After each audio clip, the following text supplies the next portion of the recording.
नमस्कार साथियों, मैं Sushil Kumar, accountant Indian railway आप सबका सुशील बटेसर यूट्यूब चैनल पर स्वागत करता हूं। आज के वीडियो में हम जानेंगे आरआरबी एनटीपीसी सीबीटी फर्स्ट का एग्जाम हो रहा है जो 5 जून से 11 जून के आधार पर कि कैसा पेपर आ रहा है, कितनी अटेंडेंस रह रही है, एग्जाम का पैटर्न क्या है, डिफिकल्टी लेवल क्या है। ये सब हम इस वीडियो में डिटेल से जानने वाले हैं। यदि आप मेरे चैनल पर नए हो तो चैनल को सब्सक्राइब करें, जिसका एक फायदा तो ये है कि मैं अपने कम्युनिटी टैब पर डेली रेलवे के प्रीवियस ईयर के क्वेश्चन डालता हूं जो आपकी तैयारी में आपकी मदद करते हैं। इसके अलावा मेरे चैनल पर आप विजिट कर रेलवे के जैसे एनटीपीसी हो गया, ग्रुप डी हो गया, एएलपी टेक्नीशियन, इन सभी की जॉब प्रोफाइल भी डिटेल में देख सकते हो और रेलवे से जुड़ी अन्य जानकारी भी प्राप्त कर सकते हो। आज की वीडियो में हम जानेंगे डिटेल से कि अटेंडेंस कितना रह रहा है, एवरेज अटेम्प्ट कितने हो रहे हैं, एग्जाम का पैटर्न क्या है, सब्जेक्ट वाइज एनालाइसिस, ये सब करने वाले हैं। तो वीडियो शुरुआत करने से पहले बता दो, यदि आपने टेक्स्ट बुक का पास प्रो या पास प्रो मैक्स अभी तक परचेज नहीं किया है तो टेक्स्ट बुक की समर सेल चल रही है जो 12 से 14 जून को रहने वाली है।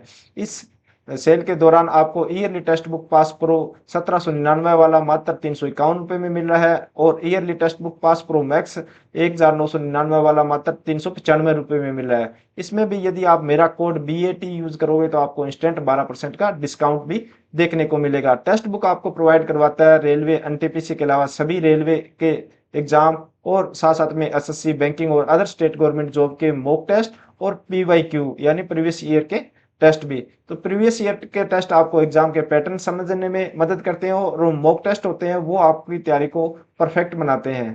तो टेक्स्ट बुक डाउनलोड करने का लिंक मैंने डिस्क्रिप्शन में दे दिया है, वहां से जाकर डाउनलोड करें और मेरा कोड BAT यूज कर एक्स्ट्रा डिस्काउंट भी पाएं, क्योंकि यह सेल 12 से 14 जून के बीच में ही रहने वाली है। उसके बाद प्राइस हाइक हो जाएंगे। अभी सबसे पहले बात करते हैं पॉइंट बाय पॉइंट हम कि अटेंडेंस कितना है। तो अटेंडेंस अभी 38 से 42% के बीच में अटेंडेंस रह रहा है, क्योंकि हमारे ही स्टाफ की काफ़ी ड्यूटी रहती है सेंटर वगैरह पे।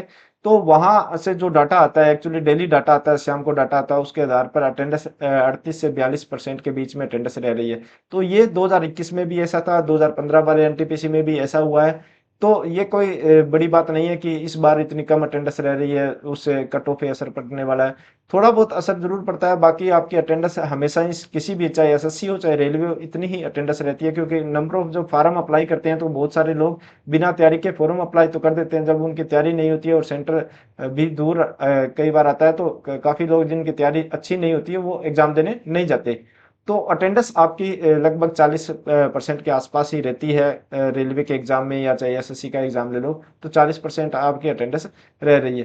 तो अब एवरेज अटेम्प्ट की बात करूं तो काफी लोग कह रहे हैं कि 90 प्लस अटेम्प्ट कर रहे हैं, काफी 65। तो यहाँ थोड़ी निराशा भी होती है कि मैं 65 करके आ रहा हूँ, मेरा साथी 90 प्लस अटेम्प्ट करा के आ रहा है। तो ये यहाँ बिल्कुल भी आपको चिंता नहीं करनी है, क्योंकि अटेम्प्ट करने से कुछ नहीं होता। कि आपने सही कितने अटेम्प्ट किए हैं इस पे डिपेंड करता है। आप अपने आप में कितना कॉन्फिडेंस है कि मैंने 90 किए हैं, उसमें से 90 से 85 प्लस मेरे सही है, ये डिपेंड करता है। 90 अटेम्प्ट जिसकी तैयारी नहीं है वो 90 अटेम्प्ट भी कर सकता है, कोई बड़ी बात नहीं है, क्योंकि आपको वहां सिर्फ टिक करना है और टिक करके आप 90 अटेम्प्ट कर सकते हो। और जिसकी तैयारी है वो 65 भी, यदि एक्यूरेट 65 से 65 नंबर लेके आ रहा है, एक्यूरेसी उसकी अच्छी है, तो उसका एक गुड स्कोर है। तो यहाँ घबराने वाली बात नहीं है। एवरेज यदि आप 70 से लेकर 80 के बीच में अटेम्प्ट कर रहे हो, बाकी आपको जो जिस जोन से आपने अप्लाई किया है उसके आधार पे मैंने एक अलग से वीडियो आज सुबह अपलोड की है, उसमें आप देख सकते हो कि मिनिमम आपको कैटेगरी वाइज कितना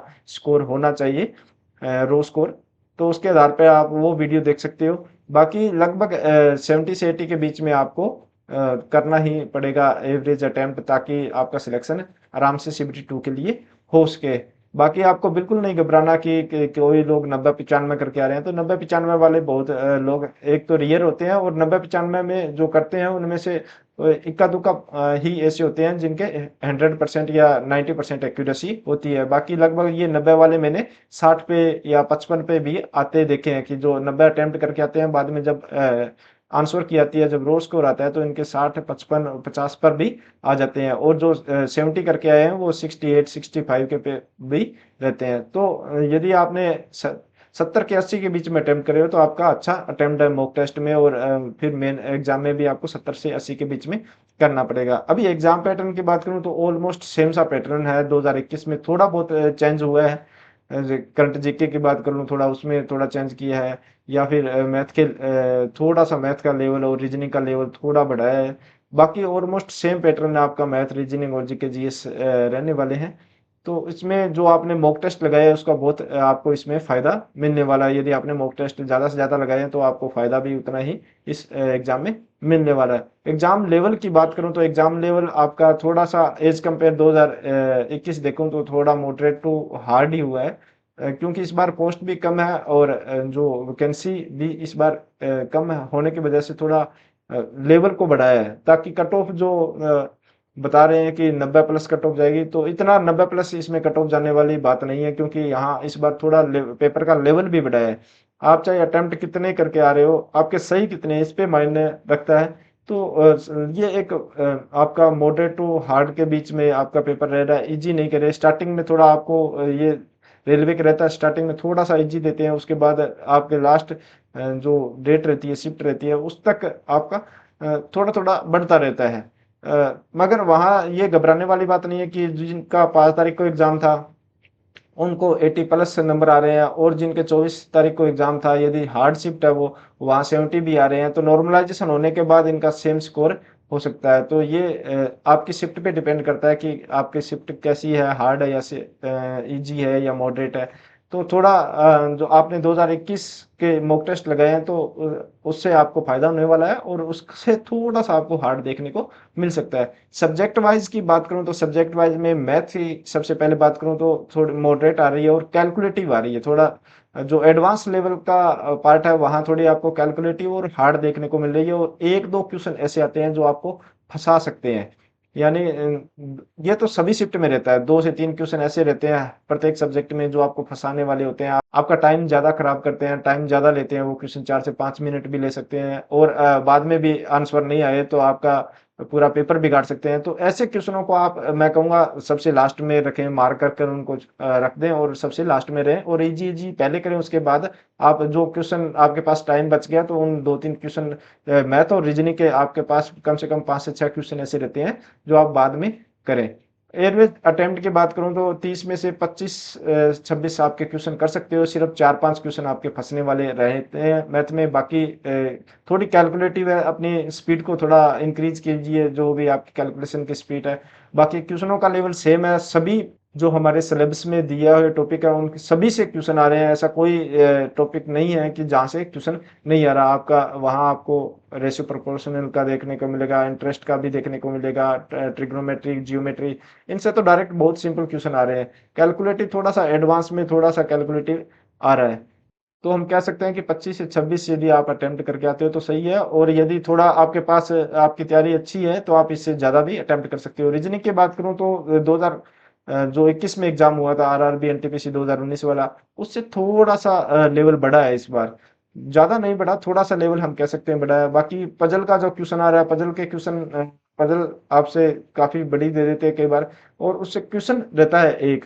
जैसे हम बैंकिंग में या एसएससी वगैरह में देखते हैं तो वहां आपके पास पजल होती है, पजल के 3-4 क्वेश्चन रहते हैं, तो यहाँ पजल का आपको एक ही क्वेश्चन मिलेगा। तो यहाँ इसको मैं कहूँगा थोड़ा लास्ट में ही करें तो अच्छा रहेगा, क्योंकि सेम टाइम में आप अधिक क्वेश्चन और कर सकते हो। तो पजल को आपके पास टाइम बचता है तो पजल और थोड़ी हार्ड भी आ रही है पजल, तो पजल को थोड़ा लास्ट में करने की कोशिश करें। जो सीरीज वाले क्वेश्चन रहते हैं तो ये भी थोड़े हार्ड लेवल के हैं, तो ये 4-5 क्वेश्चन ऐसे रहते हैं, इनको आप थोड़ा बाद के लिए बचा के रखें। बाकी पहले अपना जो आपको इजी लग रहा है, जिसमें टाइम कम लग रहा है, उनको पहले जल्दी से निपटा दीजिए। उसके बाद आप जो हार्ड क्वेश्चन या जो मार्क्स वाले आपके क्वेश्चन रहेंगे उनको अटेम्प्ट करने की कोशिश करें। एवरेज अटेम्प्ट इसमें भी 25 से 26 कर सकते हो। इसमें 4 से 5 सिर्फ फंसने वाले क्वेश्चन आपको आते हैं, और उसमें टाइम भी लगता है। यदि आप थोड़ा सा आपके पास टाइम बच गया तो आप आसानी से इन क्वेश्चनों को भी कर सकते हो। मैथ और रीजनिंग ऐसे सब्जेक्ट है वहां आप 30 से 30 ला सकते हो, और बाकी 4-5 क्वेश्चन फंसने वाले होते हैं, वो सभी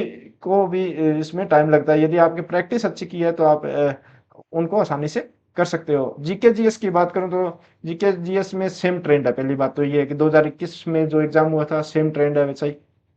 करंट अफेयर आपका 2024-25 का आ रहा है, जिसमें फाइनेंस का, बैंकिंग का ज़्यादा पूछा जा रहा है। करंट इश्यूज रहे, सैन्य अभ्यास रहे, या फिर जो खेल से जुड़े क्वेश्चन हो गए, एक ट्रॉफी और खेल, सिनेमा जगत से जुड़े ट्रॉफी वगैरह, तो वे ये क्वेश्चन आ रहे हैं। साइंस का थोड़ा घटा है वेटेज। पिछली बार हमने 2021 में देखा कि 12 से 15 क्वेश्चन साइंस का वेटेज ले रहे थे। इस बार 8 से 9 क्वेश्चन यहाँ सिर्फ साइंस के आ रहे हैं, फिजिक्स, केमिस्ट्री, मैथ की बात करूँ तो। और वो भी सिंपल है, कोई ज़्यादा टफ लेवल की मैं नहीं करूँगा।